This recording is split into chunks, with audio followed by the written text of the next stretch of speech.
সবাইকে স্বাগতম C graphics এর তৃতীয় ভিডিও টিউটোরিয়ালে। আমি আপনাদের সাথে আছি মোহাম্মদ মেহেদি হাসান। তো চলুন দেরি না করে শুরু করা যাক। গত ভিডিওর যে প্রোগ্রামটা আমি করেছিলাম সেটা এখানে ওপেন আছে। আমরা একটা সিম্পল লাইন ড্র করেছিলাম, কিন্তু লাইনের যে এক্স এক্সিস এবং ওয়াই এক্সিসের মান সেটা কিন্তু এক্সপ্লেন করিনি। তো এখানে আমাদের লাইন ড্র করার জন্য আমরা এটা কমেন্টে দিই। লাইন ড্র করার জন্য আমাদের যে মানগুলো লাগবে সেটা হচ্ছে এক্স এর মান। ধরুন প্রথম বিন্দুর জন্য লাইনের যে প্রথম বিন্দু এবং শেষ বিন্দু দুইটা বিন্দু থাকে, সেই প্রথম বিন্দুর জন্য x1 এর মান এবং y1 এর মান, এবং শেষ দুই বিন্দুর জন্য মনে করুন যে x2 এবং y2। এটা হচ্ছে এক্স এক্সিস এবং ওয়াই এক্সিস। এই এক্সিস সম্পর্কে বা অক্ষ সম্পর্কে আরো ভালো ধারণা পাওয়ার জন্য আমরা আরেকটা কাজ করতে পারি, সেটা হচ্ছে আমরা মাইক্রোসফট পেইন্ট ওপেন করতে পারি এবং এইখানে আমরা একটা গ্রাফ যদি একটা এক্সিসের মতো যদি ড্র করি তাহলে জিনিসটা আরো ভালো ক্লিয়ার ধারণা হবে। এখানে একটা সার্কেল দিয়ে দিই। তো মনে করুন আমাদের যে কোডটা রান করি, আমাদের যে কনসোলটা মানে আমাদের যে গ্রাফিক্সের যে বিজিআই কনসোল আউটপুটটা, সেটাকে আমরা যদি এই ডিসপ্লের সাথে তুলনা করি তাহলে জিনিসটা প্রায় আমাদের মিলে যাবে। আমরা এইখানে হচ্ছে আমাদের এইটা হচ্ছে আমাদের এক্স এক্সিস, মানে আমাদের যে হরিজন্টাল যে এক্সিসটা আছে সেটা হচ্ছে এক্স এক্সিস, এবং যে ভার্টিক্যাল যে এক্সিসটা আছে অর্থাৎ খারাপভাবে যেটা আছে সেটা হচ্ছে ওয়াই এক্সিস। তো নর্মাল গ্রাফে আমরা মাঝখানে যে বিন্দুটা নিই সেটা হচ্ছে 0 থেকে 0, অর্থাৎ কিন্তু আমাদের যে গ্রাফিক্স আছে সি এর গ্রাফিক্স, তো এইখানে তো কোনো কিছু ড্র করা সম্ভব না, কারণ এইদিকে তো আর কোনো ডিসপ্লে নেই। সেহেতু আমাদের যে এই বিন্দুটা অর্থাৎ যে এই বিন্দুটা আছে গ্রাফিক আমাদের যে কনসোলের যে এই পাশে একদম ওপরে বাম পাশে যে বিন্দুটা আছে অর্থাৎ এই পাশে, এটা হচ্ছে 0/0, অর্থাৎ এখানে এক্স এর মান 0 এবং ওয়াই মানও 0। যত এইদিকে যাব আমরা তত আমাদের এক্স এর মানটা বাড়বে, আর যত নিচের দিকে যাব তত ওয়াই এর মানটা বাড়বে। তাহলে বলতে পারি যে এই যে বিন্দুটা এখানে হচ্ছে আমাদের সর্বোচ্চ এক্স এর মান এবং সর্বোচ্চ ওয়াই এর মানটা হচ্ছে এইখানে। তো এখন যদি আমরা ধরুন আমাদের লাইনটা তো একদিকে কার্ভ, তো আমরা যদি একটা সোজা লাইন ড্র করতে যাই তাহলে আমাদের কি করতে হবে? ধরুন একটা সোজা লাইন আমরা ড্র করি, পেইন্টটা ওপেন করে নিই। এখানে আমাদের একটা সোজা লাইন ড্র করতে হবে। তো যেহেতু শুধু এক্স এর মানটা বাড়বে,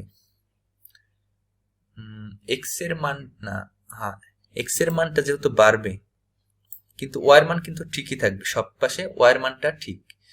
সো আমরা তাহলে একটা সোজা লাইন ড্র করার জন্য আমাদের এক্স এর মান 100, ওয়াই এর মান 100 ঠিক আছে। এখানে ওয়াই এর মানটা যত ঠিক থাকবে সেহেতু আমরা ওয়াই এর মানটা ঠিক রেখে দিই, দেখা যাক কি হয়।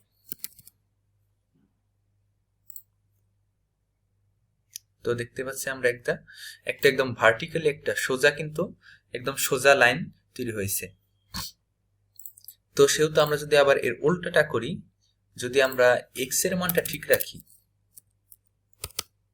এক্স এর মান x1 এর মান x1 এর মান, x2 এর মান x2 এর মান, দুইটাই 100, এবং এইখানে যদি আমরা এটাকে ঠিক না রাখি, ধরুন দিয়ে রাখলাম, তাহলে একদম ভার্টিক্যাল একটা লাইন তৈরি হয়েছে একদম 90 ডিগ্রিতে, অর্থাৎ একদম খারাপভাবে আমাদের লাইনটা ড্র হয়েছে। ঠিক এরকম ভাবেই আমাদের আজকে লাইন ড্র করাটা শিখে গেলেন। এবার আমরা শিখব কিভাবে চতুর্ভুজ অর্থাৎ রেক্টেঙ্গল কিভাবে ড্র করতে হয়। তো রেক্টেঙ্গল ড্র করার জন্য আমাদের লাগবে হচ্ছে, আমাদের এখানেও দুইটা বিন্দু লাগবে। তো আমাদের রেক্টেঙ্গলের জন্য রেক্টেঙ্গল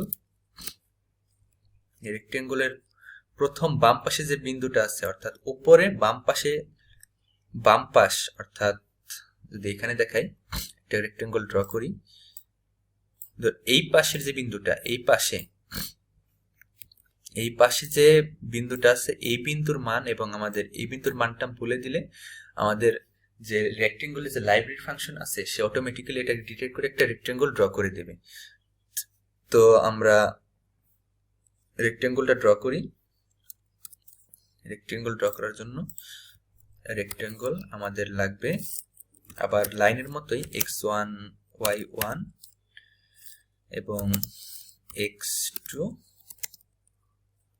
y2। তো x1 এবং x2 y2। তো আমরা যদি এবার একটা রেক্টেঙ্গল ড্র করি, ধরুন দিলাম রেক্টেঙ্গল, x1 এর মান 100 100 400 400। তো এবার যদি কোডটাকে রান করি তাহলে দেখা যাচ্ছে যে আমাদের যে রেক্টেঙ্গল সেটা কিন্তু ড্র হয়ে গেছে। অর্থাৎ আমাদের যে এই পাশে এই মানটা, এইটা কিন্তু 100 100, অর্থাৎ x এর মানও 100, y এর মানও 100। দেখা যাচ্ছে যে এখানে দেখা যাচ্ছে যে এইখান থেকে এই পর্যন্ত কিন্তু এটার সমান, এবং এখান থেকে এই পর্যন্ত কিন্তু এটা কিন্তু সমান। অর্থাৎ এখান থেকে এটা যদি যোগ করি এবং এখান থেকে এটা যদি যোগ করি তাহলে কিন্তু এখানে পুরা একদম একটা স্কোয়ার হয়ে যাবে। ঠিক সেরকম ভাবেও যদি এইখান থেকে এই বিন্দুটা, অর্থাৎ আর এখান থেকে এই বিন্দুটাও যদি যোগ করি তাহলে কিন্তু একটা স্কোয়ারের মতো হবে। অর্থাৎ এই দুই পাশে কিন্তু মানটা আমরা সমান রাখছি। তো এইভাবে আমরা রেক্টেঙ্গলটা ড্র করতে পারি এবং বিভিন্ন আমরা সার্কেলও ড্র করতে পারি। এবার সার্কেল ড্রটা দেখিয়ে দিই। সার্কেল ড্র করার জন্য আমাদের লাগবে হলো একটা হচ্ছে মধ্যবিন্দু, অর্থাৎ যে আমাদের যে কেন্দ্রবিন্দুটা থাকে সার্কেলের। যদি আমরা এখানে সার্কেল ড্র করে একটা দেখাই তাহলে মোটামুটি একটা সার্কেল, এবং এইখানে আমরা যে আমাদের যে একটা কেন্দ্রবিন্দু থাকে, কেন্দ্রবিন্দুর যে এক্স এক্সিস এবং ওয়াই এক্সিসটা থাকে, অর্থাৎ কেন্দ্রবিন্দুর যে মান সেই মানটা বলে দিতে হবে এবং আমাদের এর রেডিয়াসটা বলে দিতে হবে। অর্থাৎ আমাদের যে ব্যাসার্ধটা, বৃত্তের যে ব্যাসার্ধটা থাকে সেটা আমাদের বলে দিতে হবে। তো সার্কেল ড্র করার জন্য আমাদের লাগবে সার্কেল।